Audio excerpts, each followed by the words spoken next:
客家风情。 Learn about another voice and culture of Taiwan with We Love Hakka. 现在就让我们加入客家风情，一起发现客家之美。2年举辦100嘅客家貢獻獎，係客家千個嘅容易。一流客家師傅專業獎狀，都係表揚和內外對客家師傅以專業熱心嘅客家牛耳。恭喜2025年客家貢獻獎，老客家師傅專業獎狀所有嘅得主。Now in its 11th edition, the Hakka Contribution Awards recognize outstanding individuals and groups who actively participate in promoting Hakka culture. This year's 13 honorees include Special Achievement Award winners Xu Renxiu, Chen Qingsheng, and Ye Julan. Meanwhile, the Hakka Professional Medal saw 87 honorees this year. Since 2002, it's handed out a total of 502 medals. An award ceremony will take place on December 28th to coincide with National Hakka Day.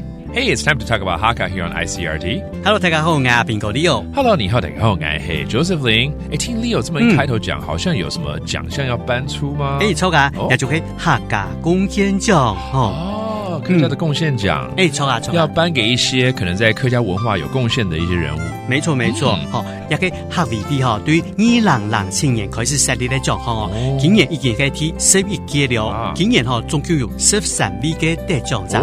已經邁入第11屆了然後有13位得獎者，而且我知道有3位特別貢獻獎，分別有那個許仁修啊、陳清生，還有我訪問過的那個葉菊蘭，對，前客委會的主委嘛，沒錯，然後後來從事好像跟觀光有關的一些事業嘛， very good。好，那除了這個客家貢獻獎，是不是還有別的東西要頒發？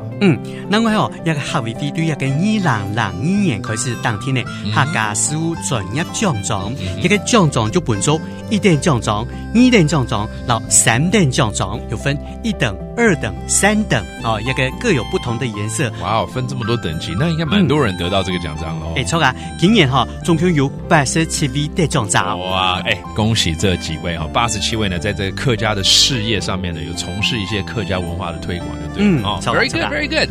Well, let's teach you some of the phrases that are brought up, including the 2 awards that are handed out. And the first one is the Hakka Contribution Awards, 也就是客家貢獻獎。客家貢獻獎，客家貢獻獎。And then the Hakka Affairs Professional Medal, 也就是客家事務專業獎章。客家事務專業獎章，客家事務專業獎章。And there you have it, all about awarding people that contributed to the Hakka culture like us. And thank you for listening. 什麼大家？俺自 say 張來了。客家風情由客家委員會監製。